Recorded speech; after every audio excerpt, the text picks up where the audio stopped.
دیکھیے بر عظیم پاک و ہند کے ضمن میں سب سے پہلے تو دو بدقسمتیوں کو نوٹ کر لیجئے۔ پہلی بدقسمتی یہ کہ یہ بر عظیم دور نبوت کی سعادتوں سے محروم رہا۔ دور نبوت میں یہاں تک دعوت اسلام نہیں پہنچی، اکا دکا کوئی لوگ مسلمان ہوئے ہیں۔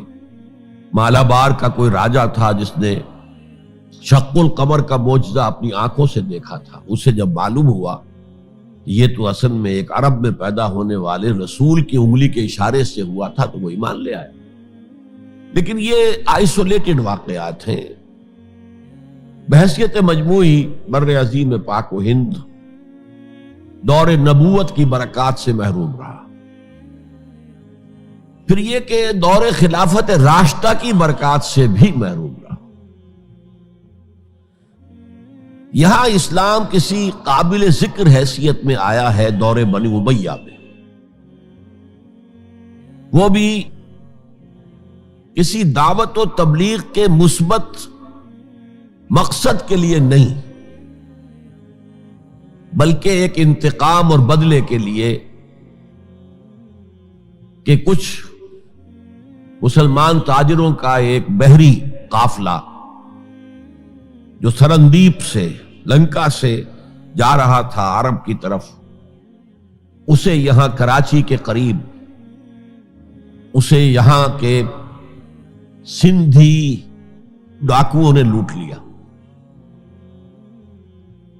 اس پر مطالبہ آیا اسلامی مسلمان حکومت کی طرف سے، وہ ملوکیت تھی، اب وہ اسلامی حکومت اس معنی میں نہیں رہی تھی جس معنی میں کہ خلافت راشدہ اسلامی حکومت تھی کہ جو قیدی ہے تمہارے پاس رہا کرو اور کمپنسیٹ کرو جو بھی نقصان یہاں ان مسلمان تاجروں کا ہوا ہے۔ جب اس کے جواب میں بالکل منفی رد عمل موصول ہوا تو پھر چڑھائی کا فیصلہ کیا گیا، گویا کہ یہ ایک سزا دینے کی ایک مہم تھی۔ بہرحال اس وقت جو اسلام یہاں آیا تھا اس کے کریکٹرز اس اسلام سے کچھ مختلف تھے جو بعد میں یہاں آیا۔ وہ اسلام جو محمد ابن قاسم کی سرکردگی میں سندھ میں آیا اور سندھ سے آگے بڑھ کر ملتان بلکہ موجودہ پاکستان کے تقریباً پورے نصف علاقے تک پہنچ گیا تھا، فٹ ہلز آف کشمیر تک، تو یہ اسلام خالص عربی اسلام تھا۔ ملوکیت تو آ گئی تھی لیکن بدویت اور عربیت جو ہے اس کی چھاپ اس پر ابھی گہری تھی،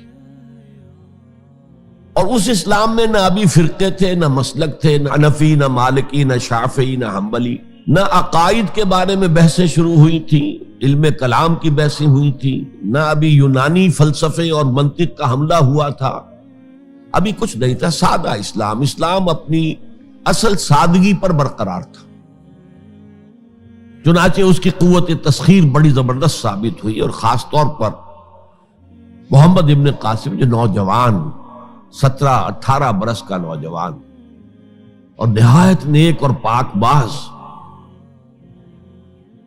سندھ کے ہندوؤں نے جو اپنی ایک روایت ہے کہ اس طرح کا آدمی تو کوئی اوتار ہی ہو سکتا ہے، فارسی میں بھی کہا جاتا ہے کہ در جوانی توبہ کردن شیوہ پیغمبر است، جوانی کے اس عمر میں بھی کوئی شخص پاک زندگی گزار رہا ہو تو یہ تو پیغمبروں کا طریقہ ہے، اور ہندوستان میں تصور پیغمبروں کا نہیں تھا، اوتاروں کا تھا، تو اسے بھی ایک اوتار سمجھ کر اس کی مورتیاں تراش کر مندروں میں رکھ لی گئیں اور ان کو پوجا جانے لگا۔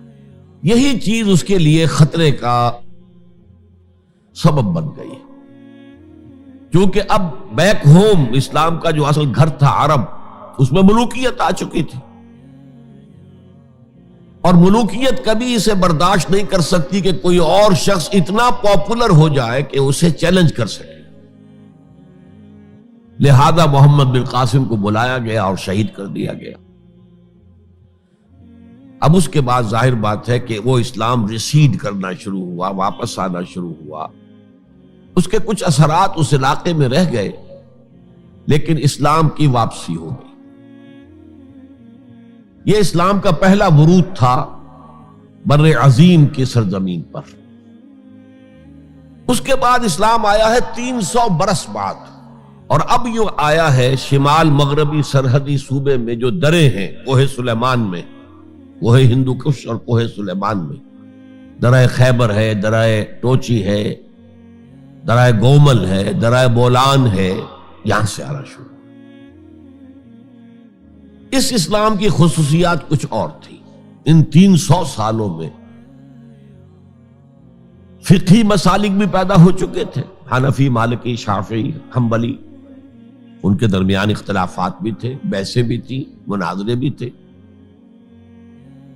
دوسرے ایک خاص جو ہے تصوف کا فن جو ہے وہ بہت ترقی کر چکا تھا، اور اس میں اکثر و بیشتر وحدت الوجود کا تصور اس کی بنیاد میں موجود تھا۔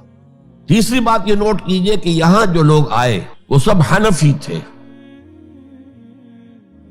اور یہ ترک قبائل ہی تھے در حقیقت، اور ترکوں میں سے بھی غلام لوگ تھے، اسی لیے پہلا خاندان مسلمانوں کا یہاں خاندان غلاماں کہلاتا ہے۔ ترک غلام تھے یہ، جو اپنی ذاتی صلاحیت اور اپنی استعداد کے بنا پر ترقی کرتے کرتے بادشاہت کے مقام تک پہنچے۔ عالم اسلام میں اس وقت 2 عظیم جگہوں پر غلاموں کی حکومت تھی، اور اس سے اندازہ ہو سکتا ہے کہ اسلام میں غلاموں کا فیوچر کتنا روشن ہے۔ ممالک، مملوک، یہ مصر میں حکمران تھے، وہ بھی غلام تھے۔ خاندان غلامہ، قطب الدین ایبک، شمس الدین التتمش، یہ سب کون تھے؟ غلام تھے۔ بہرحال اب جو اسلام آیا اس میں قیادت کی ایک تسلیس پیدا ہو چکی تھی، توحیدی شان نہیں رہی تھی۔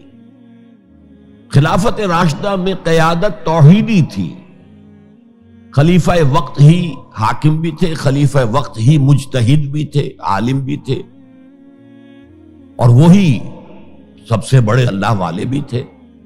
لیکن اس کے بعد جو اسلام میں قیادت جو ہے مسلمانوں کی 3 شاخوں میں بٹ گئی۔ سیاسی قیادت وہ تو قبائلی عصبیت کی بنیاد پر قائم ہو رہی ہے، تو سیاست تو ہو گئی طاقت کے بل پر، جس کی لاٹھی اس کی بھینس۔ اس کے بعد جو اس دینی قیادت تھی وہ 2 حصوں میں منقسم ہو گئی، علمی قیادت علماء، مفسرین، فقہاء، محدثین، اور ایک ہو گئی صوفیاء کی قیادت۔ تو یہ تھی کیفیت جس میں کہ بر عظیم پاک و ہند میں اسلام وارد ہوا ہے پہلے ورود کے 300 برس بعد۔